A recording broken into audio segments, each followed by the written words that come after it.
Hello, we're the Concert Junkies once again. This is our third episode. My name is John. I'm Rob. And today we're going to try to discuss which bands we think sound better than their studio albums live, which bands are pretty much the same, and which bands sound worse. Alright, so I'm going to start off. I really think Hoobastank sucks either way. Like, they are horrible. I don't like them on CD, but I've never seen them live, so I couldn't. I actually walked out on them. Really? To hang out with the opening band. That's interesting. How long did you last through the set? 3 songs in. 3 songs in and you were out? I was out. I ended up hanging out with I don't know if they're still around, Blindside, but yeah, we started hanging out with them. Next on the list, Counting Crows are better on CD than they are live. I've never seen them live yet. Had a couple chances, but couldn't make it for scheduling reasons. I'm not saying they're bad live, but they're not. CD is much more clearer and not all over the place. See, another 2 popular bands I think sound better on CD than they do live. Rob Zombie puts on a great stage show, but he sounds better on his CDs than he does live. And Marilyn Manson. Once again, great stage show, but it sounds better on a CD than he does live. I actually have to agree with you on both of those because Manson is a total shit show. He's not horrible live. No, he's not, but you don't know what you're going to expect. Yeah. I mean, he sounds good live, don't get me wrong, but he's better on... The CDs sound better, but his stage show is amazing. Same thing with Rob Zombie. He sounds better on CD. Great live, but CD he sounds better. I also think Lamb of God is horrible live. Oh, they suck. I've seen them live, I want to say maybe 5 or 6 times. They sounded good once.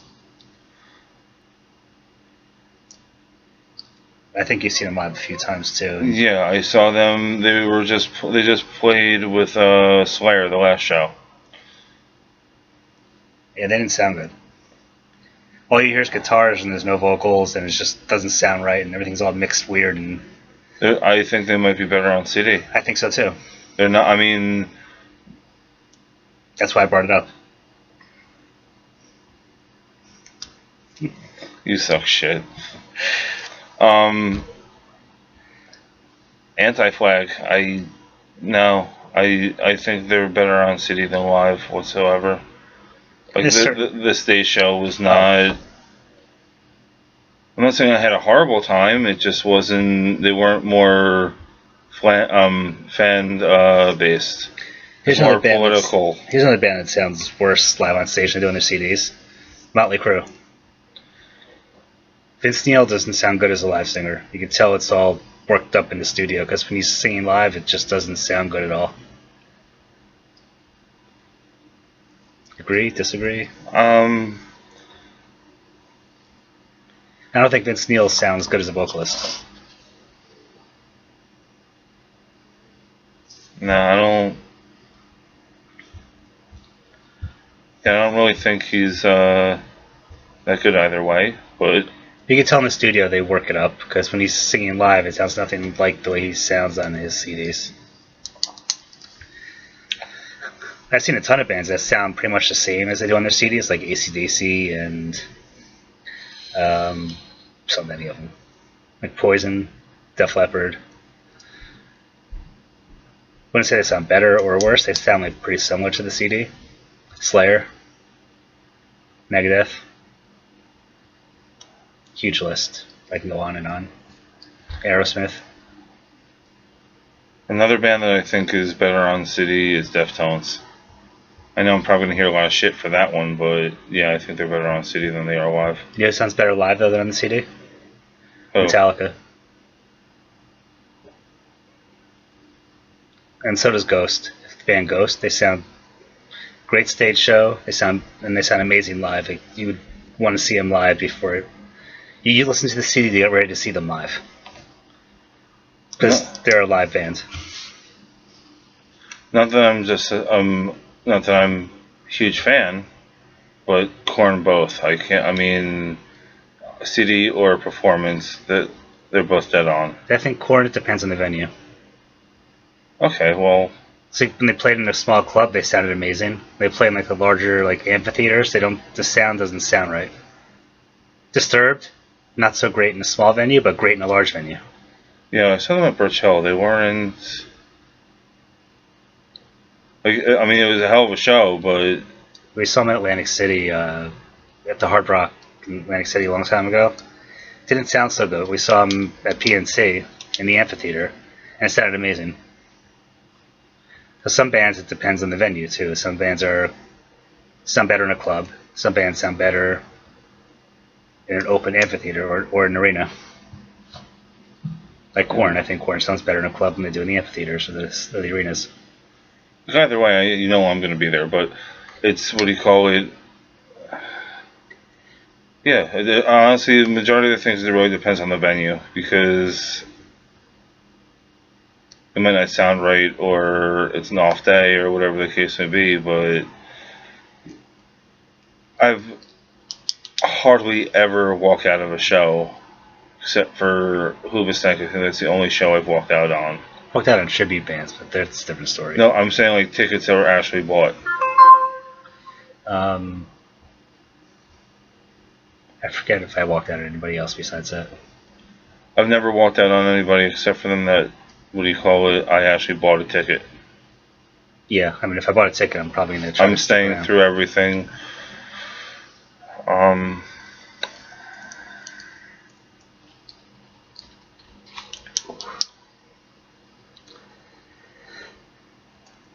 I think that covers that. I'm not a big fan of live CDs either. I'm not either. I just buy a greatest hits album and listen to that, or if they're gonna. The only live stuff I like is when I go to see Metallica. They give you you get a chance to buy the download of that show that you're at. So I like having that as like a little like memento kind of.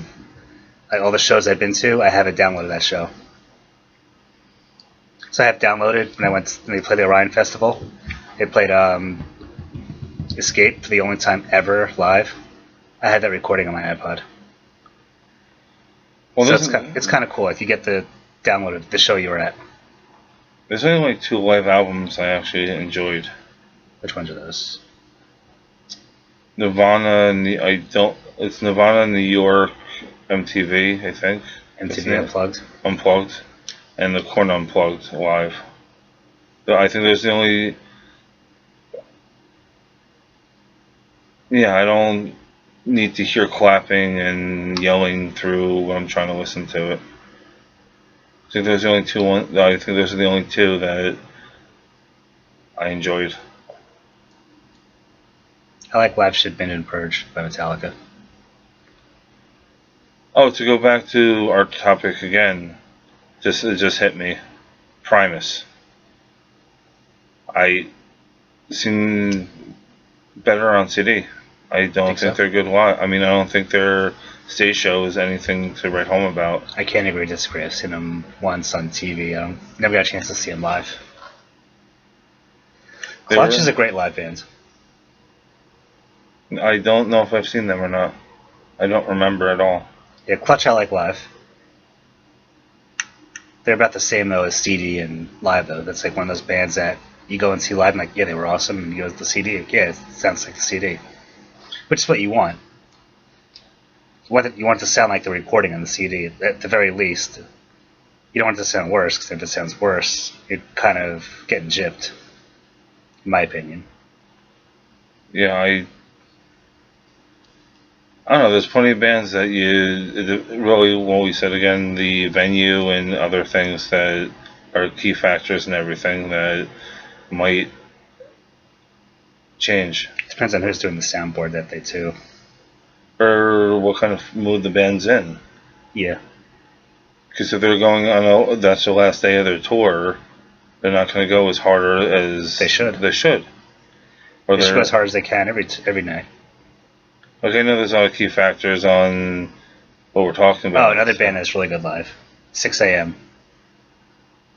I would imagine I never got a chance to see. Yeah, I've seen them quite a few times. 6 a.m. Amazing live. 6 AM is a great band if you haven't checked it out. Nikki Sixx's side project from Motley Crue. I don't know if he's still doing it. I'd have to look into that. No, he is actually. He stopped it? No, he's still doing it. I heard different stories, so. Last time I heard that is it still a thing? I hope so, because they believe they have 3 to 4 albums out, and all of them are amazing. Each one is better than the next. This might be a blast from the past, but Smash Mouth, not good live. Never got into Smash Mouth. I don't know why you'd like Smash Mouth, but I went to a concert that it was Sugar Ray, Smash Mouth, Uncle Cracker, and free tickets. You're gonna tell me why? I would still say no. Oh, I ain't going to that. Well, you weren't invited to that. It was a free ticket. We went. I still would have said no. If you would have said to me, "Want to go see Smash Mouth and Uncle Cracker," and I would have said no. Sugar Ray did a good job. I've seen Sugar Ray because they're part of it. They were opening for Everclear one show. I think Live was on the bill. Sugar Ray wasn't bad. I wouldn't go see him because I wasn't going to see Sugar Ray at all. It was a night out. I mean, like. Yeah, I would still say no. I don't pass up opportunities. I'm sorry. To see shitty music. I've been to a couple Jingle Balls too. Like it is what it is. Yeah, that I would say no to also.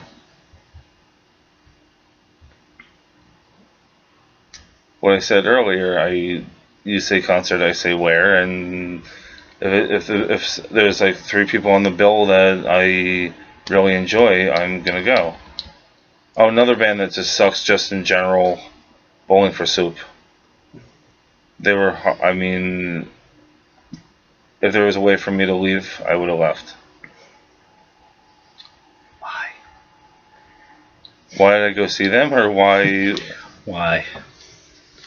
Once again, there was a festival. They were there.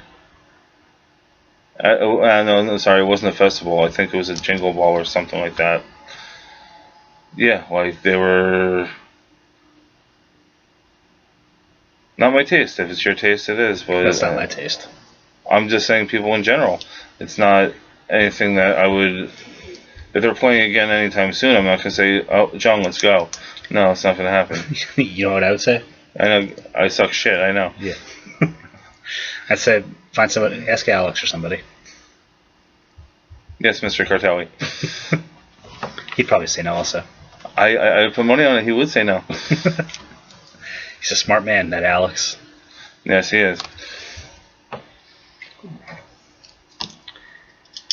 Do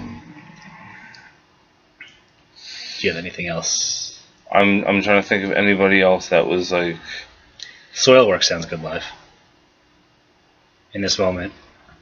Oh, in this moment was freaking phenomenal. I just saw them. Hailstorm is great live too. I actually just saw them with Hailstorm. You know who's really good live? Green Day. I beg to differ.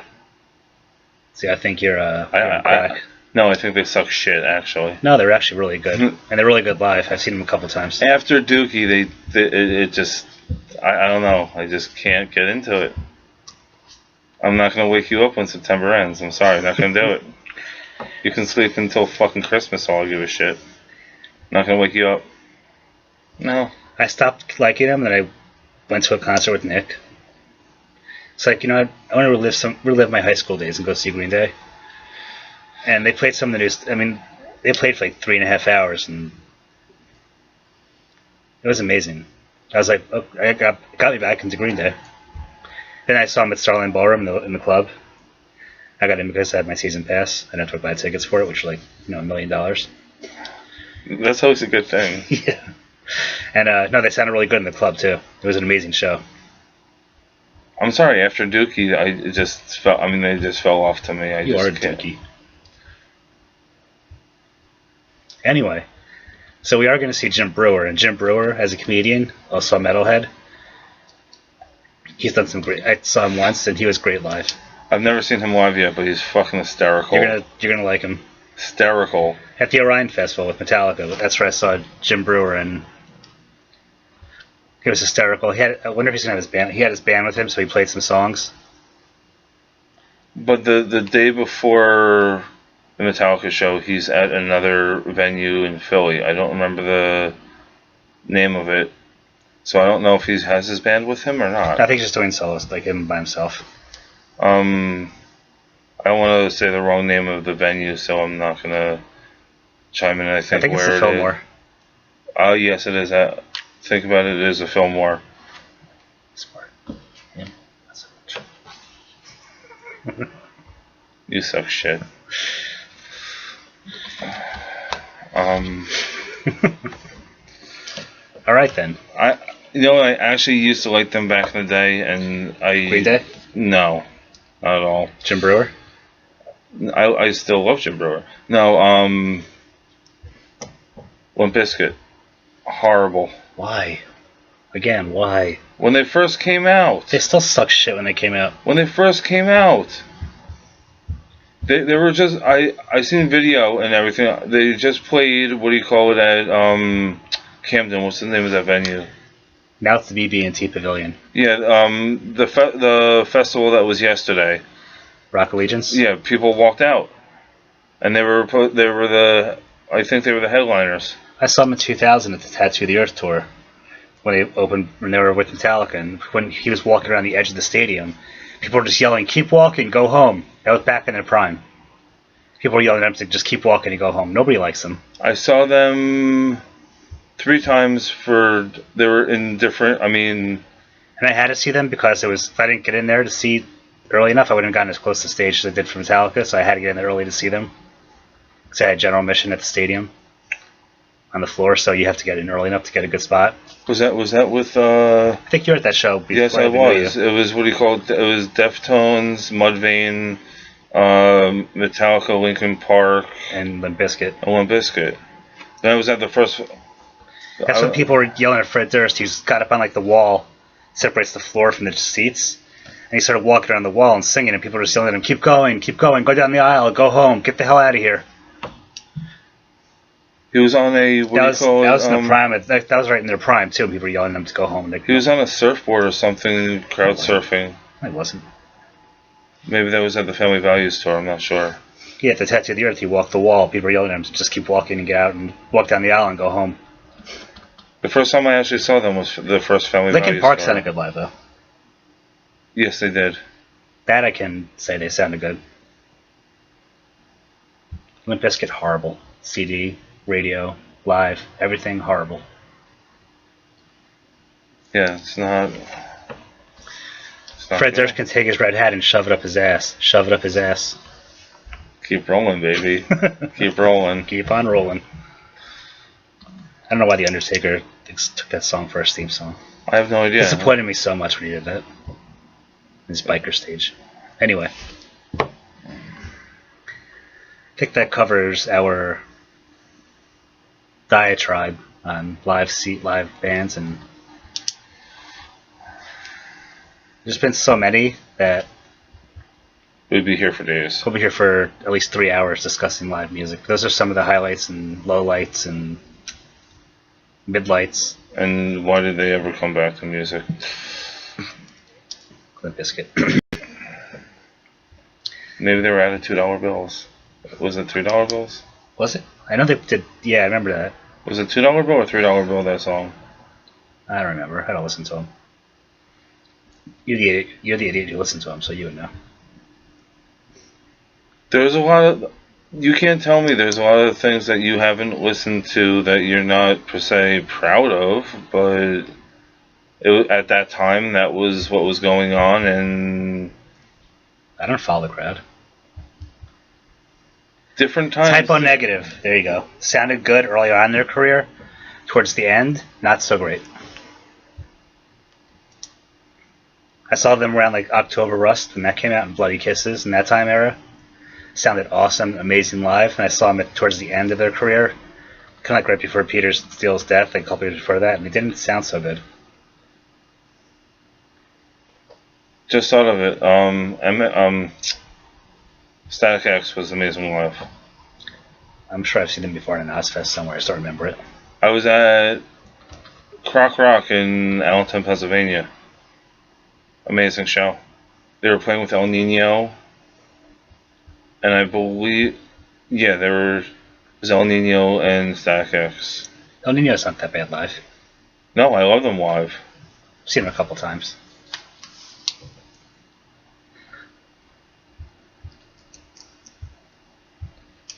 I think that wraps everything That up. wraps that up. That wraps that up for tonight. Now it's time for our favorite segment, our pick of the week.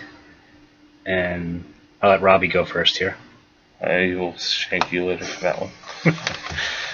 Being that I always go first, I'll allow Rob to go first for this pick of the week. So my pick of the week is the Korn Unplugged.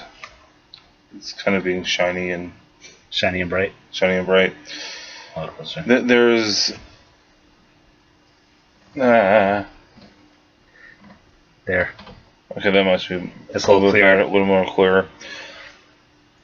So, I love every track on here. Especially, I'm going to have to say, when they did the cover of Love Song by The Cure. And then we have Freak on the Leash with Amy Lee. Yeah, you can listen to the CD forward and back. No complaints with any of the songs whatsoever. And here's the back of it. So Ooh. I know, but you can see what song. You know, it sucks shit. I love the back of the CD. It's my favorite part. So I'm gonna say that's my pick of the week. And what is yours, sir? And you know what? My pick of the week changed this week based upon we went to the punk rock flea market in Asbury Park today. That was freaking awesome. Which was amazing. Great stuff there. So on the way home, we decided to listen to a CD, and we're both just said we both kind of just said, "That's your pick of the week." I'm like, "Yeah, it is. It is Astro Mythology by the Crew Shadows, based out of Jacksonville, Florida." I actually know the keyboardist in this band, which has nothing to do with why I'm picking it, but I'm hoping maybe I can get her on the show one day. But this album is freaking amazing. If you haven't heard of the Crew Shadows, you need to buy their CDs. They are from Wishfire Records. And, like Rob, here's the back of the CD. All the songs. Front. They were amazing live. They were amazing live. Rogue is the lead singer, by the way. You couldn't remember before. I couldn't think of his name. It was such a good concert. This is a great CD. I love the CD. So, they played. Listen to the Crew Shadows. They're amazing. They're classified as goth, but not really like heavy goth. It's kind of like a poppy goth, but it's good. It's awesome. Trust me. They were at, what do you call it? It was QXT. It's the QRT, yeah. Like kind of like the goth nightclub in Newark. Or the underground kind of scene nightclub in Newark, sort of. That was a hell of a time. It's a good club over there. And everybody was nice. Yeah. Literally, coming in, coming out, everybody was very, very nice. I would go back. You gotta go back one night. I think that just about wraps up our show for this week. I don't think we have a topic planned for next week yet. Not at all. Surprises, surprises. Surprises. What will we think of next? Stay tuned. Stay tuned and find out. Thank you for watching episode 3 of the Concert Junkies with Rob and John. Once again, I'm John. I'm Rob. And we will see you again next week. Have a good night. Have a good week.